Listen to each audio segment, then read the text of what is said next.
bangate te nangana tuna boy pona ko lobete soko limbisi nanu mutu te mutu akoya kosenga o pardon soko limbisi ete okoki kozala na problème na ye na motema te.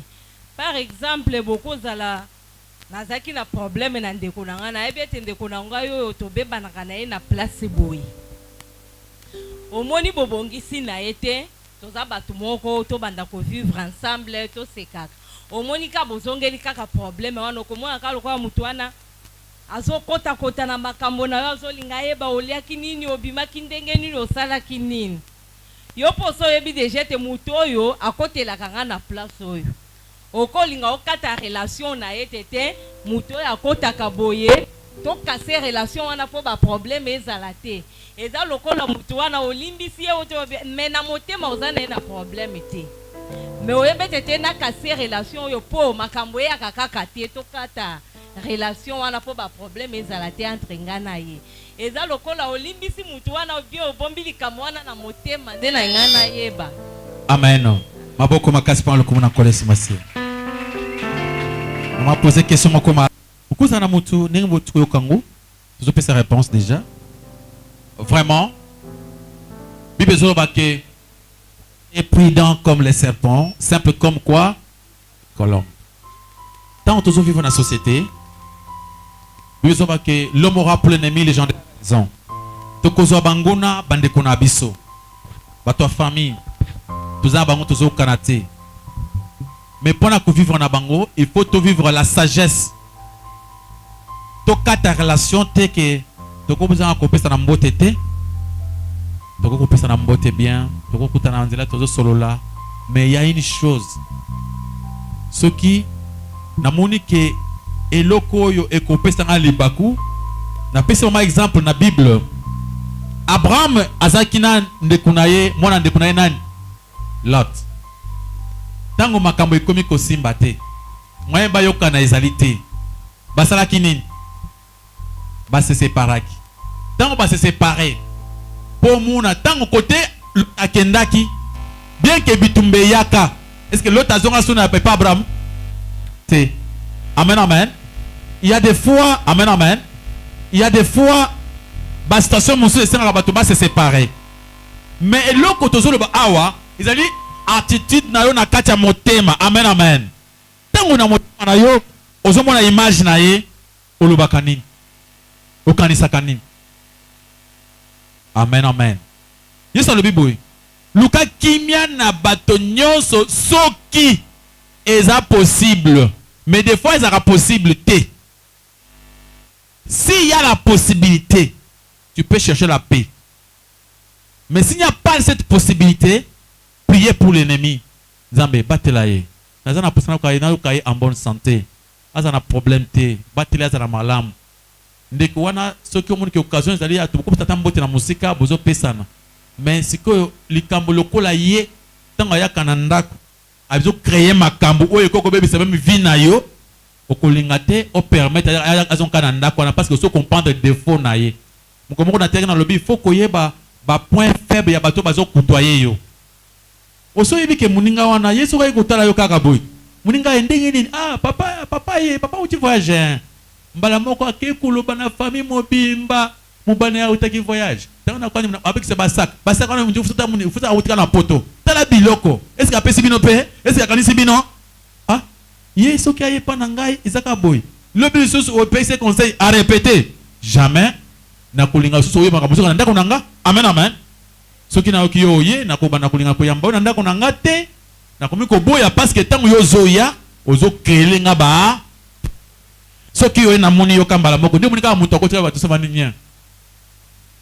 Bonjour oye na ye boza malamu ko bato boza malamu otuni likam muto zo répondre te pa ba bible so ba lobi kaka ah Isa ba je ba colombe na ki serpent ba binza ba bizala ekenge lokola nani. Lorsque monsieur maman a posé question, il faut qu'on profite. Keba maman, parce que monsieur va koufa parce que bangé va pratiquer ma belle la foi. La foi ils allaient l'acheter. La foi ils allaient causer na maël té. Ce qui mutuana par exemple, attentat qui a Boumayo, tu ne peux pas encore lui permettre de manger avec lui sur la même table. Parce que aux autres, ça est occasion à Boumayo avec beaucoup de facilité. Amen, amen. Alléluia. Donc, mon oiseau semble aza mon maïre, mon sagesse, mon intelligence. Ami ayenanda kunanga, to vandi, akumukula mwasi nanga. Lobi lisusu na bengen, azana mwasi nanga, aza pembeni. Aza mi mabe. Akobe silanga yanga vie. Amen, amen. Akomi ami azana intention, akomi sanga mbanda. Musika. Encore d'autres questions? Bien-aimés, sous la question qu'on a préparez-vous. En attendant, bien-aimé Azui, micro pour nous poser question. Tous là, manifestez-vous s'il vous plaît. Ils ont courage. Il faut se manifester. Merci pour la parole. Amen. Papa, juste. Se manifester. Dans le verset, il y a Jean 3, verset 6 au Utaki au Pesa. Alors, selon Nengo, la Kisibiso, ba vie, ou la Kisibiso, 4 sortes de vie, ya Nyama, ya Muntu, ya Nzete, na ya Esprit Saint. Alors, na attitude, il y a des fois où il est en église, au comment na Muntu, depuis abanda ko sambela, il est toujours à la fatigué. Adoration, bayemba aza toujours fatigué, louange aza fatigué. Donc makambutu yesoka ye vraiment au monde ate que non muntu aye église, c'est comme si ayaki ne kaka ko pema. Alors est-ce que muntu wana azana vie na kati na ye?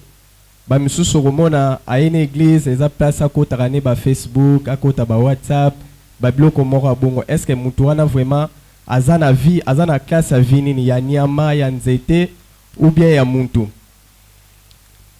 Deuxième question nanga ezali na Apocalypse chapitre 4 verset 8 oyo bazota sa biso que non les 4 êtres vivants bazana 6 ailes et puis na bazena ngwana mapapu na bangwana bazana misu na lingina comprendre 6 ailes ezani parce que tout le monde a perfection ya nzambe ezalaka na chiffre 7 mais bango bazana 6 et puis misu ezana 4 na ngi pina oui, sur les 7 esprits. 7 esprits, Saint-Esprit et 7 esprits. Comprenez 7 esprits, combien premier esprit, esprit nini, deuxième esprit, troisième jusqu'à 7. Il y a un monde qui est un peu. Alléluia. Maboko, ma casse pas le courant en collection massia. De vos bien aimé à poser question pour un bateau basé dans l'église, basé à fatigué. Au moins que vous allez au belaka micronios. Nanda kuna nzambe isa istika bana bakepa pana bango nzamba zana pusa amuna batu bazana estengo nzamba zana pusa batu babetele maboko bayembela ye nde eloko topesa nzambe yango na lukumus bien aimé kendaka liboso gouverneur ya mboka gouverneur avandi boyo bando vande batu beta mboka yo taka misu boyo umaka batini boso bakangi ba misu place wana même gouverneur komona suspect oyo batu beti mboka babeta te alinya sanga coup d'état te. C'est-à-dire la tendance ya que aux zo na nzambe. C'est pourquoi tu nanda kuna nzambe, il faut betaper maboko, vous avez gentil. Même bien aimé, au moins attendez que soko ozaka liboso mokonzi. Mona mokonzi mboka telemi boy. Soka omunie boy. Yo moko banda obeta mboka. Po mokonzi asepela ke o sepela za la mokonzi. Soka talo lisu boy. Amuni obeta mboka te. Amuna on suspect. Attendez ba ozote Antoine directement. Bazuyo. Amen, amen. Tu as avancé, deuxième question. Il a besoin de poser question par 4 êtres vivants. Et ça, Apocalypse. Apocalypse, des fois, tu as un kutali sango. Ils allaient chamoulaï. Révélation. Ce que tu as dit, c'est que tu as versé wana, tu prépares bien pour que le belango. C'est ma botali mitsuboy parce que après na kosima ka place et je pense que l'été à mukolo mobimbaka pour expliquer le Cambouan. Question que je poser sur les 7 esprits. 7 esprits. Wapi ya liboso ya mibale ya misat. Yo moko chukolo bake, balobi 7, ils allaient chiffre ya perfection. 6, ils allaient chiffre ya bomotu. Banyama wana balobi banyama wana bazana misu boni 6. Babi baza banzambe bazana ba être. Ce sont des êtres non? Biloko beke l'âme. Moni misu bango za combien? 6. Basuki na 6. Mais tant que pas dans Nzambe, okomona 7. 7 c'est la perfection. Donc na plénitude dans Nzambe, ezali nini 7. 7 églises, 7 trompettes, 7 fêtes en Israël. OK, 7 c'est la plénitude de Dieu. Soko 7 c'est la perfection. Bon Nzambe souka. Mutu ata sali nini. OK, de 6 à forcer à 6, à forcer à 6 et 666. A comme on a 7 T. Ce qu'on zamba souka kana 7 7 7, mutu souka na 6 6.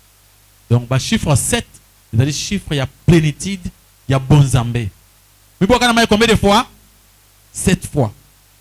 Pour que on soit plénitude, il y a bon Nzambe, il faut aller jusqu'à la 7e fois. Amen. OK, ça c'est l'Apocalypse. Poto Kenango, ça peut prendre un grand temps. Mais tout, puis ça, moi, exemple, moi, réponse dans mon conseil. Manifestez-vous, s'il vous plaît. OK, Amen. Vous avez bien aimé. Il y a encore quelqu'un? Nous avons besoin de vous pour la question. Écoutez, la question bombité, pourquoi? Ce qu'on a, ça va aider. Batunyonso. Ata oyemba liboso, poser question na yo na mater oyo. Mama to kende autour na libande ba voisin na bino kona tuni bango ba peso réponse à ma bé. Amen. Merci pasteur. Ndingena tout na juste pasteur pour na communauté pour la foi. Tout le monde a frère monsieur à la problème l'hôpital. A bengi pasteur a c'est le prière mais il y a dans l'hôpital. Mais tout à l'heure à yo to lo bageno, il y a ba frère monsieur on a 50 000, 100 000 francs a pèse na pasteur a sambela pour na expo. Frère wana azo croire pas pasteur, toi azo croire et pas nzambe. Azo na foi pas et pas pasteur, toi azo na foi pas nzambe. On a juste la question na yeba. Nzamba pambola yo. Merci pasteur. Merci vraiment que Dieu te bénisse. To bien aimé à poser question. Ce qui monte azo bela chaque fois biso to même passer Richard. Chaque fois to ba benga biso pasteur yaka mwana azo bela, papa azo bela, maman azo bela, ndeko azo bela. Tuzaka kaka mbangu pona okende ko sambela. Amen amen. Isaac musala na biso ya kobondela. Te so moto bengai azangi foite parce que nous sommes là pour to sungana. Amen amen. To sungana bana nzambe tuza basali. To yebi tuza basali na nzambe pour to sungana baninga na kati ya prière. Quand tuza na kati ya intercession. Comme tu sois ko sala ko intercéder pour na bato mususu. Ndenge Abraham bana ko intercéder pour na ndeko na ye. Ndenge même na kati église, nous avons un groupe bato ba sambelak. Il y a d'autres mamans nzamba pa bayaka chaque jour na chaque samedi bala la ka bazo sambela pour na ko intercéder pour que qu'il tenait ko sala boy et ça m'a bien. Mais à lobi eloko mususu. Muntu wana aye na mbongo. Pour apesa nani? Pasteur, c'est ça l'erreur. C'est que tant que yo ko pesa mbongo wana. C'est-à-dire pasteur wana siko azote la yo. So ye anga teke la yo siko lobi ko okanisi ke so corrompre ye siko nzambe akokoma motema pété. Amen amen. Ephésiens chapitre 2 verset 7 8 9. Et lobi que nous sommes sauvés par la foi. Ce n'est pas par les œuvres pour que personne ne se glorifie. Natanga livre moko ya Martin Luther. Martin Luther boyebiye. Oh, ils ont depuis 1500. Azaki mutu asalaka réforme que lelo église protestante ezala. Toi que yende mutu asala pour la bimisa biso nyonso poto yeba lelo Bible. Alita makasi po Bible epi malibanda. Martin Luther abanda ko sambela nzambe asali mikolo ebele abondelaka mukolo aye kotanga Bible bien. Aye comprendre que apasaki tana epamba pona kosala ba œuvre ko pesa ba biloko pona abika abanda ko sala makambo nyonso na asantika kaza leste. Mais mukolo aye kotanga Romain atangi Éphésiens oyo babi ce n'est pas par les œuvres. Amen amen. C'est par la foi. C'est une grâce. C'est par la grâce au moyen de la foi. Cela ne vient pas de nous. Ça ne vient pas des hommes. Cela ne vient pas de vous pour que personne ne se glorifie. Donc, ceux qui n'aillent qu'au bon de la bonne amour, na bondeli, na sambeli, c'est gratuitement. Ça ne se paye plus. Amen. Donc, na zozonga, tu ne pas passer aux zonga. Donc, ça t'a carburant. Pour n'endengue ou ya quand même, hein. Tu m'as t'a carburant. Là, s'il a fait pour un carburant. Mais ceux qui n'aillent pas, avant na bondela ozwi na enveloppe opesinga pas enveloppe yango sambela sikoyo moto abika omoni ke oso corrompre nga na bandi prière encore Seigneur apesinga enveloppe Seigneur vraiment déjà il y a une corruption. Amen amen. Mais ce qui n'a eu na sali musala nga normalement na ici ceux qui ont un transport ceux qui payent alité ezate tant on peut aux kango même na ko bondela na ndako na hote soko pesa. Amen. Il y a des gens ici qui des fois yakaboy bonjour pasteur Charles bon atikelo mbongo obondelité na ndako na ye. Amen amen. Abenga ke omuntu azobelate apesi. C'est comme ça qu'il faut donner la makambo na nzambe. Makambo na nzambe apesa volontairement avec joie. Mais oyo esalami nini po ya kopesa wana esengelaki nanu nayeba ke na pesi ko la passer na pesi mbongo po abondela. Il y a l'autre pasteur sokoye abi pesa offrande pour que tout avec offrande wana ce qu'on est toko sambela makambo esalama. Déjà toqué dans les faux parce que les choses de Dieu ne se payent pas. Amen amen. Plus Simon le magicien tango apesaka mbongo pour apesa ye makambo na nzambe loki na nini zala moji na mbongo na yo pour linyo sumba makambo nzambe na nini au prix d'argent ça s'achète prix soko yebo papa pour la délivrance bato délivrance vous avez pesa délivrance pesa $50 na pesa délivrance wana oza pa NS comme yibi la délivrance ne se paye plus. Amen amen. Ba pesa mbongo pour la délivrance te délivrance au pesi mbongo ba escroquer yo foi na yo ezali fondé na biloko mabe foi moko ezali fondé na Jésus te foi ya mabe ata ondimi ndenge nini boza na Yesu te oza na embrayage ezanga moteur. Amen amen. Il y avait une personne là-bas. Oui, merci papa.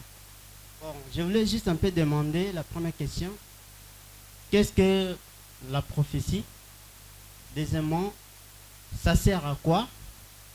Troisièmement, l'importance aussi des prophètes. C'est ça que je voulais aussi demander. Ok. La prophétie, et ça sert à quoi? L'importance des prophètes. Amen. Alléluia. Maboko bakasi par le commun en kolesi masia. Premièrement, surtout qu'il y a un sens d'abord général. Quand on parle de la prophétie, on voit toute la Bible. Parce que la Bible est la prophétie. La prophétie par excellence. Où il y a un défaut de mon côté, il y a la Bible. Et la prophétie aussi, même où il y a un peu il y a tina pour l'église. L'église, il faut qu'il y ait des prophètes, des visionnaires, des gens qui voient quand même d'autres choses. Tout le monde a makambo chaque fois. Amen, amen. Les kambo comme la jamais moutou sans que toyeba. On est dans cette église té. Sur les kambo comme quelque part Zamba Koya. C'est prophétie. Richard, keba tout le monde a problème boye. Benga et pour bon de la ponaille. Au moins, ce qu'a singate a pas serviteur moussous. Bien que pas ta servante moko. Ayebisier. Yebisa pasteur, il y a quelque chose à danger et zoya. C'est ça l'église. L'église ne peut pas marcher sans la prophétie. Amen, amen. La prophétie, d'abord, par excellence, c'est la Bible. Et aussi, l'église, c'est la tina yake nzambe alobaka. Si dans votre église, Dieu ne parle pas, là, à ce moment-là, il faut bouter la bien. Amen, amen.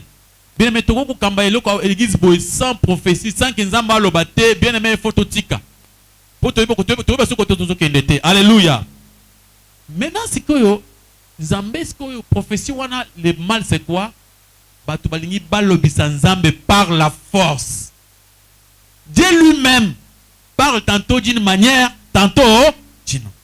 Babi, Nzambe asaka likambote sans faire signe à ses serviteurs. Amen. Jamais likambo comme la moutou. C'est que Nzambe a passé le temps. Keba moutou, a un problème. Nzamba alobaka kaka.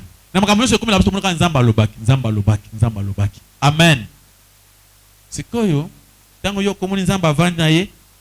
Asa makambo so yo mamoko. Na yo yebisa makambo. Nesko bato mususu babima. Bato bazab na ba clairvoyance. Ba mandona.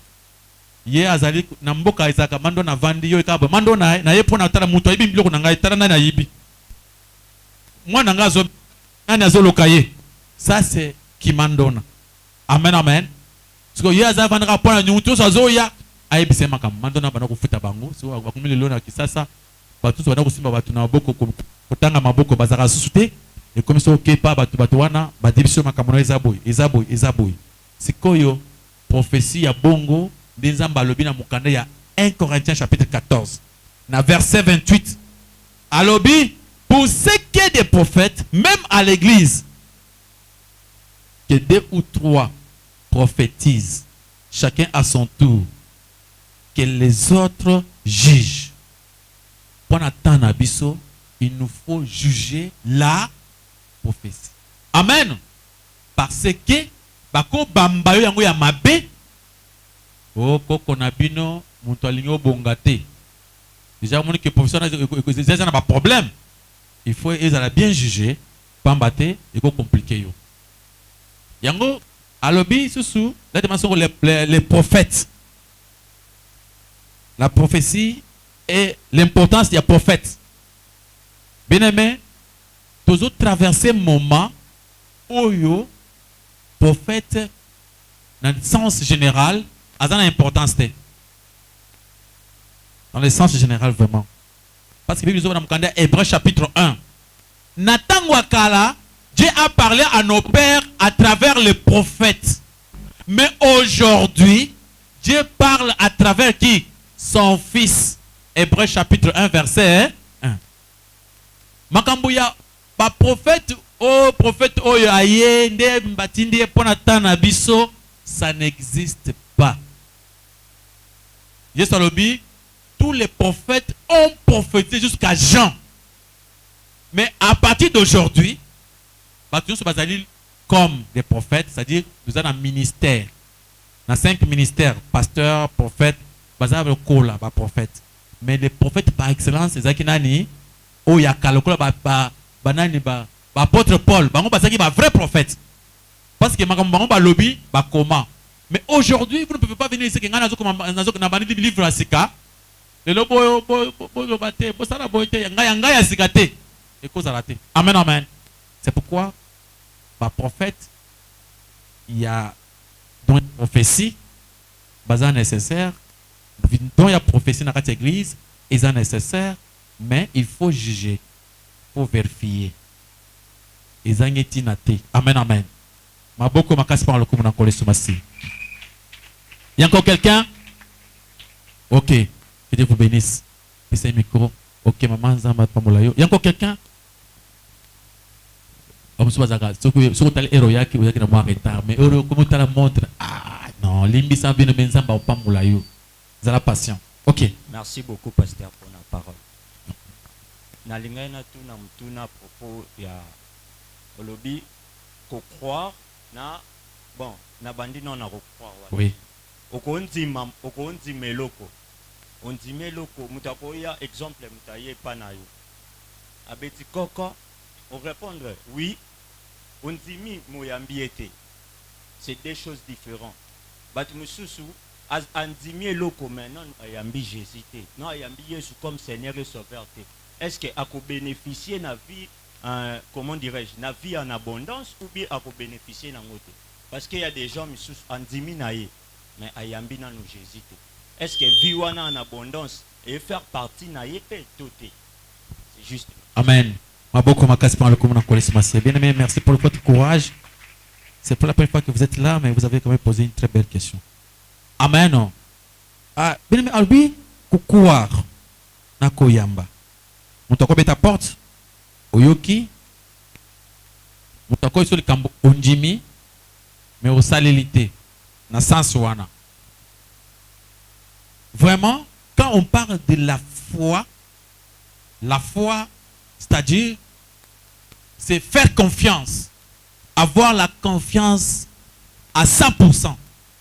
Faire foi. Donc, tant que vous avez la foi, à zo risquer. Voyager, aucun des poteaux, il faut qu'on ait un avion. Vous voyez qu'il faut ça la foi en avion. Et ça, bon, ceux qui ont un avion et qui ont l'école, Au bouya. C'est-à-dire, vous avez la confiance totale que cet avion va décoller pour atterrir. Na côté na ko décoller peut te atterrir. Si vous avez la confiance en athée, tu vas refuser de voyager. Non, je ne voyage pas. Parce que tu n'as pas confiance. Sur le but, on a foi en Jésus-Christ. C'est-à-dire, accepter, c'est mettre en pratique. Parce que la foi sans œuvre est comment? Morte. Ou bien, c'est une foi morte, il y a monoko, nandimi. Ou bien, c'est une foi aux alliés vivante. La foi qui est vivante, les alliés foi oyo, bazo tient en pratique. S'il n'y a pas les pratiques, cette foi est morte. C'est pourquoi tu le dis, il y a des gens au Bakolbana Yesu, tonjime la kiyo, tobandagi ko sambela, tobandagi ko teya. Na pesa ki Matthieu chapitre 7 verset 21, 22, 23. Abi to prêcher évangile. Yesu alobi na bango, ngai na yebi bino te. Parce que foi na bino, ezalaki ya lukuta. C'est-à-dire, bandima ki na monoko. Mais pratique na bango, ezalaki contraire ya foi. C'est-à-dire, batu musu bazondima motema eza musika na nzambe. Donc la foi c'est de pratiquer, accepter Jésus-Christ, kotambola mbala moko na Jésus-Christ. Nandimi na komi frère. Na melaka makaya. Hein? Ya makasi wana. Ata ya pitana pourquoi ozomela ngo bebi saka nzotos.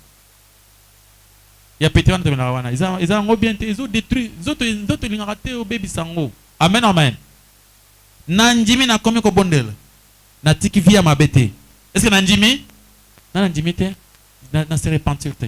Et cette fois-là, les ozo kanisa ke oza mwana nzambe, toko ne oza na mwana nzambe te. Yo ozo mikosa ke oza mwana na nzambe. Amen, amen. Oui, maman? Maman Zoya a posé question après c'est le frère Junior. Il y a encore quelqu'un là-bas? Si vous avez la question, tu peux permettre de tailler ça. Même vous avez la question, papa, tailler ça, boy, na mon ayo. Tu peux poser la question na ote. Si vous avez si vous avez comment ayo, tu peux poser question. Amen. Amen. Papa nga nazo poser question nanga pona muto déjà ayoka kaposa mingi akosalela nzambe.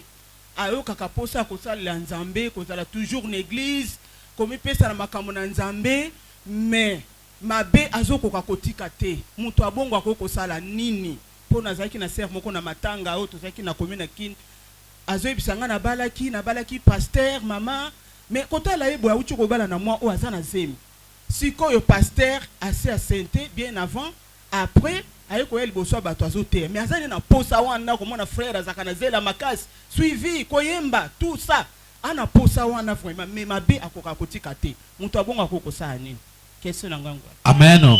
Maboko makasi pa lokona kolesi masia zama pambola maman pour la question na kitoko poser vraiment ngai ngana za liboso batuna ki ngai na kokima parce que qui pasteur pour servir nzambe ils allaient cacher moko black te batuna so banda kotala yo partout que comme tatas obi tata lokola nzambe partout yo kindaka moyo sakana tata le soko lingo kotango il faut se préparer bien. Amen. Parce que au coup jamais ngana makaya na masanga jamais et loko ba black nyonso ba gens sur plaisir sur mokil pour nga za exclu nyonso partout on a pasteur tout le monde commence à te regarder so on a sur à son point il passe le mobile. Amen amen. Ya c'est pourquoi avant au quota il faut bien se préparer pambaté pour risquer ma casse pour le danger des morts. Amen, amen. Moutou a posé à servir Nzambe, Bamsou bazarana pour un plaisir, quoi bato basa na pena sala. Bamsou bazana appel, mais faiblesse en zoto. Yango Bible zo bana mukandia 1 Jean chapitre 1. 1 Jean chapitre combien? 1. Bandana verset 7. Bible zo baboy. Nzambe azali moi. Ba oyi bakoya epana ye basa la pe banani ba moi. Soki utambo na mulili nano ye pana nzambe te. Amen.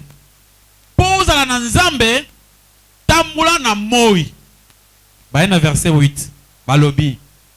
Ba oyi nyonso banyamba tambo na nzambe batubelaka solo mabe nyonso basala nini bazosala. Etango bakotubela mabe wana nzambe sikoyo nde akopesa makoki ya kosala nini kotika. Nzambe ayekoloba soki muntu alobi ke ye mabe ata moke ezalaka te, muntu wana aza mokosi ubie nano ayebi nzambe te, be ayebi parole de Dieu malamu te. Verset 9 elobi soki muntu atubeli mabe o azosala alobi yango polele. Amen. Te vraiment ndenge aza boye mikolo vraiment apa naza mwana mabe naza na vie ya boye nazo kokutika te. Nzambe na yo asunga nga papa naza boye frère yako sabo na ko sa te pour naza mwana mabe. Ah, on va prier pour toi, on va t'aider, Dieu va t'aider. Nzambe alobi muntu azotubela le sang de Jésus ekosala nini ekosukola ye. Nzambe agira fidèle. Si vous confessez vos péchés, Dieu est juste et fidèle pour vous le pardonner et vous purifier. Verset 10 elobi soki olobi kaka ke yo bombaka okanisaka yo nde ozala ba défaut. Nzokande tout le monde a des défauts. Amen. Tous les serviteurs nous avons ba faiblesse. Mais tozo bunda comment ko surmonter banane ba faiblesse na biso. Yo kanisiki yo moko ndi mtu zana faiblesse obombi. Bakanisa nga mabete sikoyo okokufa. Là Dieu ne va pas te donner la capacité à kotika. Amen, amen. Tu m'as dit mon bien. Mala mona lingina salanga na kokakateo. Mabe na koboya yango na kosala. Ezali apôtre Paul Zoroba. Na suka lobi Jésus Christ, soko obeli Jésus et au confesser ma péché na yo, Yesu akopesa yo makoki ya kotika. Le problème c'est quoi? Ezali confession ya nani ya Saoul. Opi confession Saoul, Nzamba lobi na Saoul. Tango zokende, buma ba meme nyonso minene bangombe kotika eloko te. Tango Saoul akei, amoni ngombe akokonda abomi. Oya mafuta ache pembeni. Basi ya kitoko ache pembeni. Aponi biloko kitoko nyonso amemi. Abomi ya mabe. Ezali confession ya Saoul. Ndeko ko kine pa msanza mpona kotubela. Papa totubela ok. Kosali nini? Ngai na kweyaki. Mais kukweza est-ce que ça le soum? Amen. Est-ce que mtu wa kwey c'est un accident? A tout il ba kuna na ya sali nini? Kwey. Fait okweyaki nini? Te a changé, a dribbler. Na finga ki muntu moko ki aza moto munene. Waneza kamwa lisuma muke hein? Donc ce que ça bon Nzamba limbisa yo. Faire azu ngombe ya munene o ya mabe asali asani ni abombi akena ye. Est-ce que Yesu ko purifier ye? So ko mulike Yesu simba tele bia zongi. Abisu suka banta ba ya kokonda. Papa na sali sulu sumo sa sunini. Na teli mutona na tonge na motema. Ah. Nzamba limbisa yo. OK. Azu ngombe ya munene asani ni na beti bini solo moko seri moko awa. Batusu ba yo solo wana te.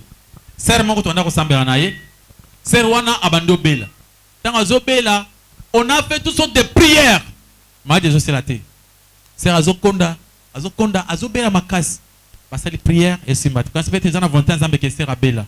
Azaki ser moko très bien na kati église. Azo sunga musala na nzambe.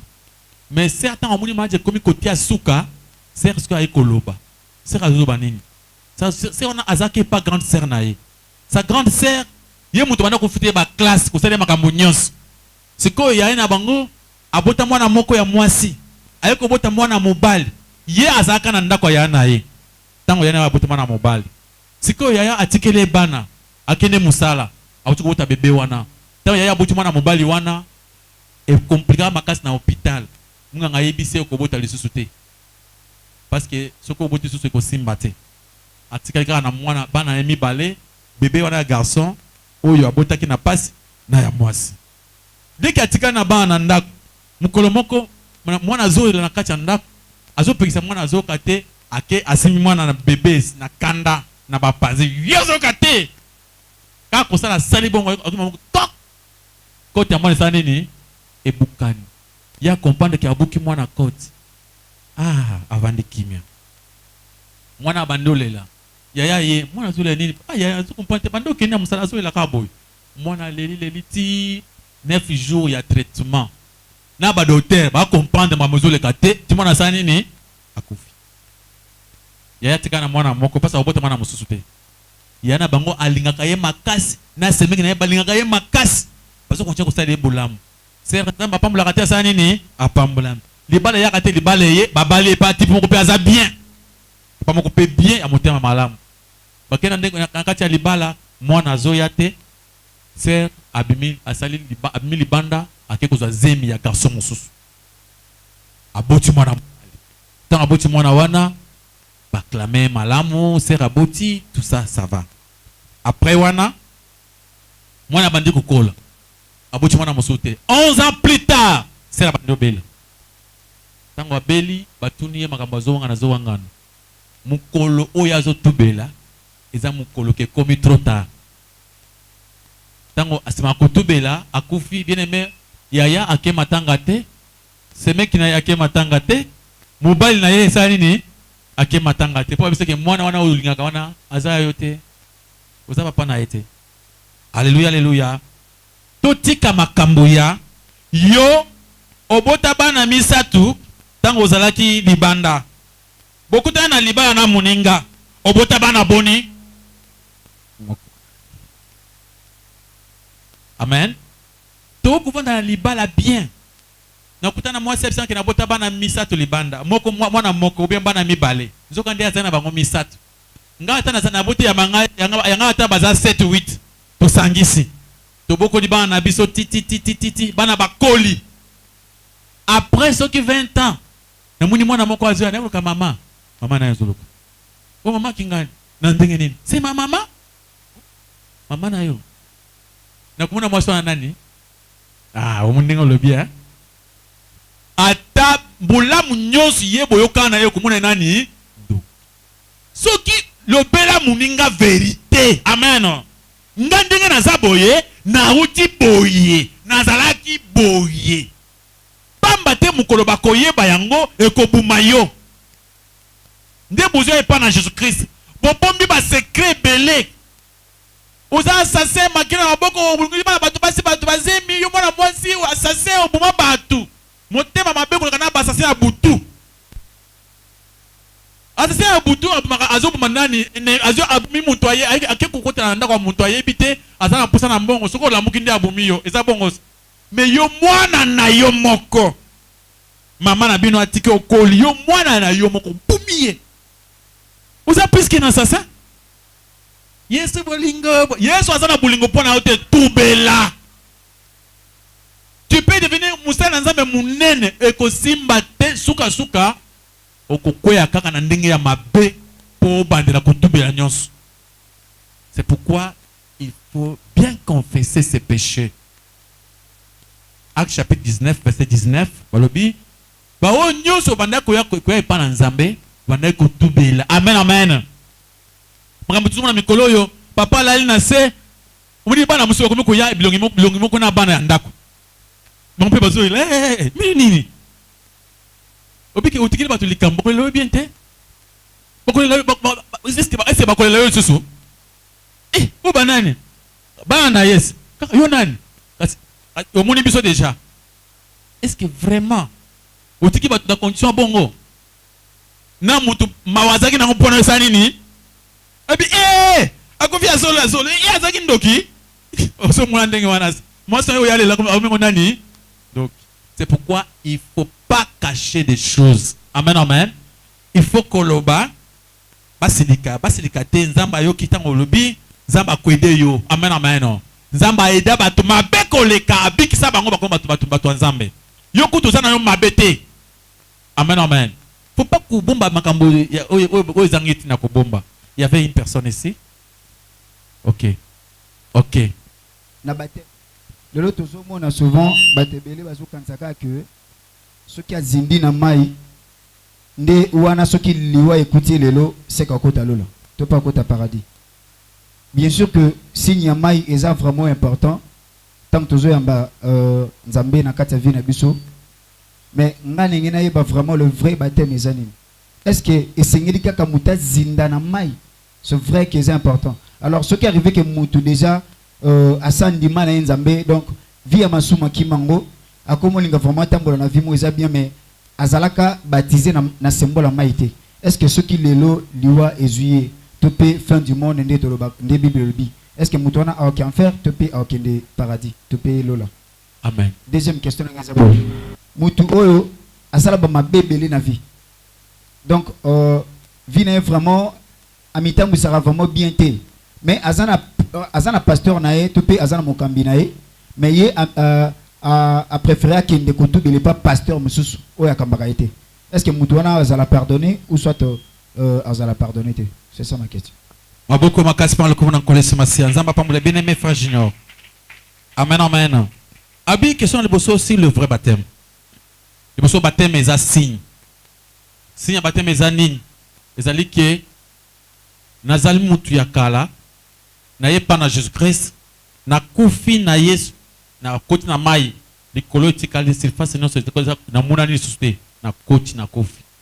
Il faut mai ezala mai ezotiola parce que mai onga na koti kana mimi ke na vandi bo eza su yango te yango esa nini eleki tango na bimi mutu ya sika na mai ya sika ezali signe ya bongo ou bien ceux qui battent na kati ya piscine eza lokola okoti okufi na Yesu ogarde muntu ya kala mobimba obimi na ye po mai echola tes po banda okoti zaka wana yo sa nini obimi na yango Yesu banda ku baptiser bato wapi na kati ya nini ya mai ezochola balak pezala ki me bwana bango bazaki place mai ezochola ya mususu baptême ezali na tina.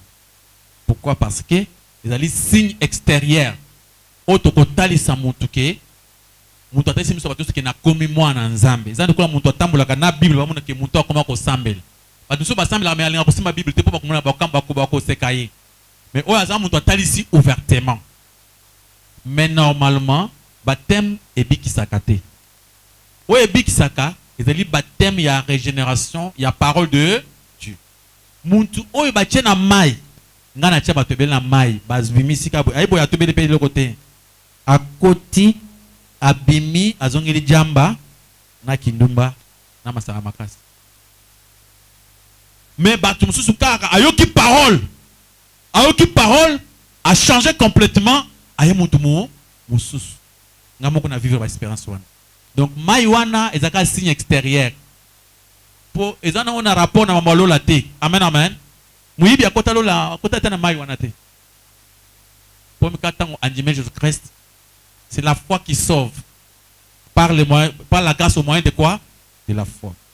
Deuxième question, il y a bien-aimé à poser sur Kamotali ce qui mutu azali na masumu ake kotubela côté mususu atiki église na bango eza malam bible zo ba ke mutu so il faut en ensemble na ye isika asambelaka isika soka sana problème baye ban ensemble na ye isika soki kamboza tana ndako na ye bakobenga pasteur na bango akoko pesa conseil ensemble ya ensemble local eza na tina makasi na kati ya biblia nzamba zo ke ayez de la considération pour na bato bazo kamba na kati ensemble babengi bato ensemble banani ba berger c'est-à-dire muntu azo batela ba bampate c'est-à-dire berger aza de muntu ayebi problème ya bampate na ye ayebi comment koleka nango ce qui bampate ils ont un problème abeli problème ezali il faut berger à intervenir pour que abenga nzambe sunga biso pona bampate nanga aza boy mais ce qui muntu tout exemple que ngai naza marié nake kosala kinumba libanda sikoyo natubeli pa mwasi nanga te nake pa mwasi mosusu na kutubela nasala kinumba pa mwasi nanga libanda ko est-ce que ezana tina ezana effet amen. Et d'abord la confession, la Bible dit ceci: confessez les uns les, c'est-à-dire ils ont pas que de kutubela kaka et pas pasteur te. Si vous pouvez dire qu'il n'umba, il n'y a pas que mon toisa concerné. Attends, moi c'est bien mon bal nayo. Ne mon toisa concerné. Ce qu'on semble là, ou bien moi que ce qu'on semble là, parce que on appelle ça rappeler quoi bana battu na bamboite. Mon toisa semble là tête, tu connais ça ma mon abisoté. Yo mobile semble la raté, moi ça semble la raté. Na même ma kotube ya ba chrétien ko yebisa yo. Vous comprenez le sens de? Vous pouvez une plainte, mais la mort est compliquée. Amen, amen. Pardon, ils ont abusé de chrétien. Alors, ceux qui ont aux semblent là, frère assemble dans les chemins. Ailleurs les chemins, en gros, c'est il y a les chemins. À qui dans l'église kuna, papa en assemble l'église na biso na gros c'est mon assemble dans l'église kuna. Parce qu'on assemble le point. Est-ce que frère a confessé? Fait distraction. Amen, amen.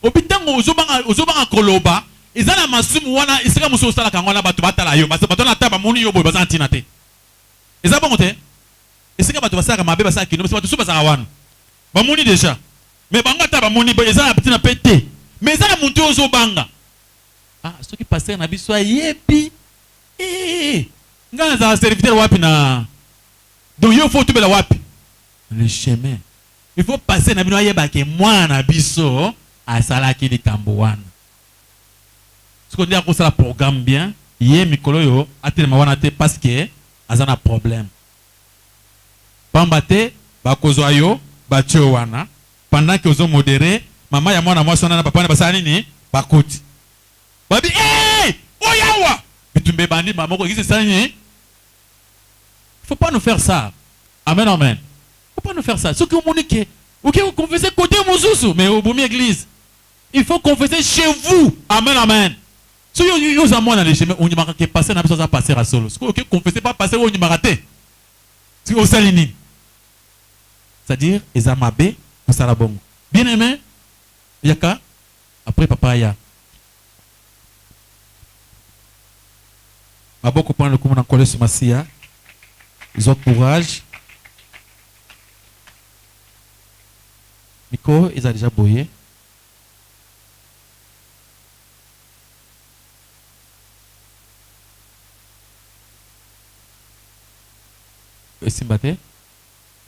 Merci pour la parole. Amen. Ouais, je voulais demander un peu sur la confession dont vous venez de parler maintenant que il fallait aller chez un prophète ou chez un pasteur pour confesser. Moi, je suis acolyte à l'église catholique. Deux fois, quand on partait confesser nos péchés dans une chambre, vous allez voir qu'on est en train d'écrire tout ce que vous dites là. Moi, je fais ceci, moi, je suis comme ça, comme ça. Et le lendemain, vous allez voir, il y a le service de quoi? De gendarmerie qui vient à la maison vous chercher de fois que voilà, il y avait quelque chose qui était passé dans une avenue telle, toi aussi tu étais parmi ces gens-là qui ont fait cette histoire-là. Ça c'est un. Or la Bible nous dit dans Romains 19 que quand tu confesses de ta bouche que Dieu le Père a ressuscité de Jésus d'entre les morts, tu seras sauvé. Or, il fallait aller confesser chez un pasteur ou il faut aller confesser à la maison seule avec ton Dieu. Merci pour la parole. Amen, amen. Zama Pamboula bien-aimé. Quand on parle de la confession ici, il y a au côté dans le sens de la confession. Nous, on parle Kotubela. Alléluia, alléluia. Kotubela manen ma. Pour se repentir. Si on se repentir à Tubela. Mais quand il confesse que Jésus-Christ est Seigneur et Sauveur, et ça Kotubela masumute. Là, ozo kumisa nzambe, ozo témoigner. C'est un témoignage. Au témoigner que Jésus-Christ est Seigneur et Sauveur. Et ça, et que c'est ni na muntu ya yibie loko ya batu. Après, ayebi moko abi Yesu na yibi. Mais tant que Yesu pe Yesu mona yo. Comment olingo yibi se makambo ye moko mona ki déjà. Kende pa akolo eloko ya yo, isiko yiba ke eloko ba non. Papa Muni sakwane bunga kiamuto saneni. Oh. Comment tu dois aller confesser? Ailleurs, on peut confesser moi même je vais confesser que naza mutu mabe non. Yesu ayeba bien oza mutu mabe. Amona kinengo mabe nyo sona mona kiyo. Maintenant tu dois confesser pas bateau osala kinini mabe. Parce que un serviteur il y a le chemin du salut. Tant on sali mabe, asali banani mabe. Asali nga pensa concerné. Amen. So ba munoko on est serviteur, on est pas serviteur, ça ne pas passer un char bangoyo. On dit que moi je suis concerné. Viens confesser ici. Naïba que ozaki muyibi. Amen, amen. Tant que confesser pas ma voisin, écoute, bango kuna, ezaraboy. Ok, pas Jésus-Christ confessé. Yesu amuna qui est bien. Avant même au banda ça amuna. Vous confessez ne connaît pas naï. Amen, amen. Alors, si tu veux confesser là, c'est un témoignage pour témoigner Jésus-Christ. Mais ici, on parle de la confession où il y a Acte chapitre 19, verset 19. Ba o nyonso bandimena ki ba ye kotubela. Ba zu biloko na bango liboso ya ba ntoma. Ba déposer na makola banani ba toma. Papa aya. Na otanga na Colossiens chapitre 2, na obanda na 14, na kosuka na 17. Il a effacé l'acte dont les ordonnances nous condamnaient et il a subsisté contre nous et il a détruit en les clouant à la croix. Il a dépouillé les dominations et les autorités et les a livrés publiquement en spectacle et triomphant d'elle par la croix. Que personne donc ne vous juge au sujet du manger ou du boire, ou au sujet d'une fête, d'une nouvelle ligne ou des sabbats. C'était l'ombre des choses à venir, mais le corps est en Christ. Amen. Siko papa, eloko nde balobi boye. Na oyo ibisaki biso pona makambo ya kotika ba masanga banene. Oko expliquer biso ni na Bible nde elobi awo. Merci. Amen, amen. Maboko makasi pa lokumo kole sur masia. Vraiment, nzamba pambula ye papa na biso pona verset otokotanga. Il y a Colossiens chapitre 2, verset 14. Notre verset Colossiens est le but clair. Jésus-Christ a effacé l'acte dont il nous condamnait. C'était quel acte? Acte, il y a la loi, il y a Moïse. Cet acte-là, s'il est à manger, à boire. Amen. Balobi, ezaki kolia ngulute, kolia boyete, kosimba boyete, kolia mizote, kolia ngulute. Balobi siko na makambo wana, laissez les gens manger. Mais la Bible dit dans le Hébreu chapitre 7, le verset 11, Hébreu chapitre 7, le verset 11, et le binini,